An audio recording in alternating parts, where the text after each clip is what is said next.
We're going to move on to Topic Tuesday. It's a hard crowd when it's just me and I'm recording. It's a hard crowd. All right, Topic Tuesday. This is fabulous. There's a lot of information in here. I may or may not go over the entire thing. We'll see. But this is kind of a graphic going over the renin angiotensin system. It's very interesting. So it talks about blood pressure and how it actually impacts your lungs and your kidneys. So we're going to talk a lot of big words here. But Adam, who is our third year medical student, who is working with us to come up with our Topic Tuesdays, breaks it down for us in it's a lot easier terminology. So you don't have to remember all of these big words. But this is our educational series from Adam Ahmed, and so happy to have him here and have him contributing. Last week, we actually discussed hypertension and different ways that you could control it. We also had a small discussion about the numbers of blood pressure and what those readings actually tell us. And he poses the question, have you ever wondered how one actually develops high blood pressure? And something we have to think about it. But we're actually in this Topic Tuesday's post, he decided to share some information about the underlying pathways by which high blood pressure arises. And he referenced a really great article from the Cleveland Clinic. But one of the most important mediators of hypertension is a system called the renin. I don't know if I'm pronouncing it right. Renin, probably.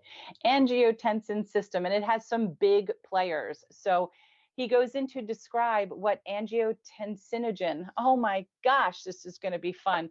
And he talks about how this is the large protein that's produced by your liver, which actually acts as the blueprint for the system.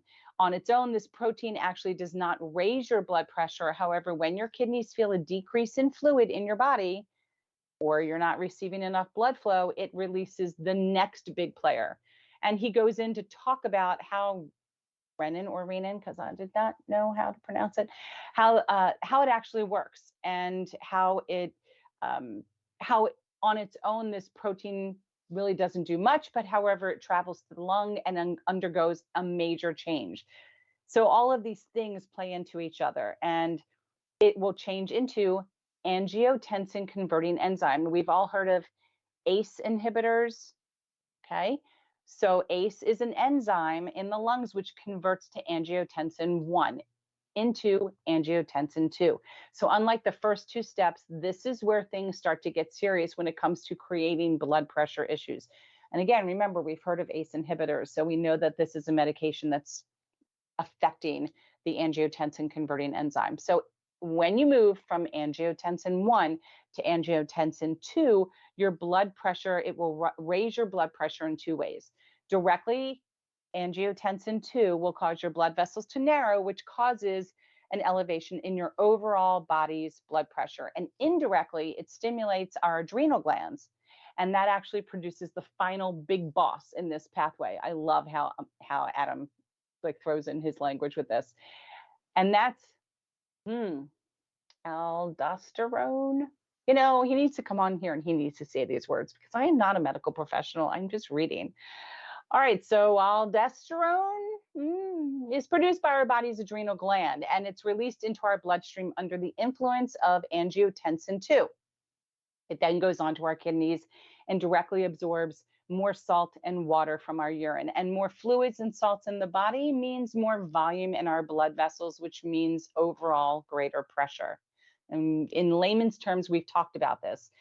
Too much salt, too much blood volume, higher blood pressure. So these names, they sound overwhelming. Yes, they do. And believe me, they're overwhelming to pronounce. But he's going to say, don't worry. Let's try to think about them in a step-by-step fashion. And he said, remember, tips for a medical student that painfully had to memorize all of these, okay? As Adam says, we start with angiotensinogen. I think I got that one right, which is the longest word in the pathway. Gets cut into a smaller word, basically protein. So angiotensin 1 by renin, it's probably renin, from the renal systems, the kidneys, it gets converted into angiotensin 2 in the lungs by an angiotensin converting enzyme. So 1 gets converted to 2 by an enzyme in the lungs. So we go from the kidneys, to the lungs and it gets converted. And angiotensin 2 goes to the adrenal glands and that releases aldosterone. Again, crossing my fingers, I'm pronouncing this all right. But be sure to pay extra close attention to the words we put an asterisk next to. So they will come in helpful next time when we talk as we learn about common drugs that are used to control blood pressure. See, I gave you a hint when I talked about the ACE inhibitors. So Adam says, thank you so much always for tuning in. And I hope that you found this really enjoyable, trying to listen to me pronounce these words that I have no idea what emphasis on the syllable I'm supposed to place.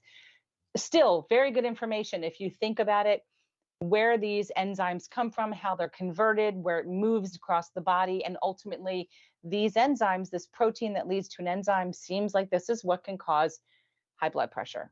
It's probably one of the ways. So I'm excited to learn a little bit more about the medications and reference back to the PDF that we have in our resources from Dr. Kristen Watson of all of the classifications of medications. And this sounds like we're going to lead to a lesson learning about the ACE inhibitor drugs.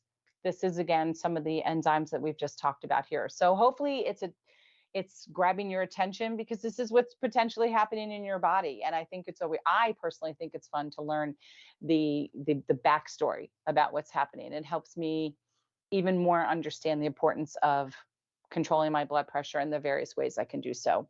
So that's your enjoyable topic Tuesday.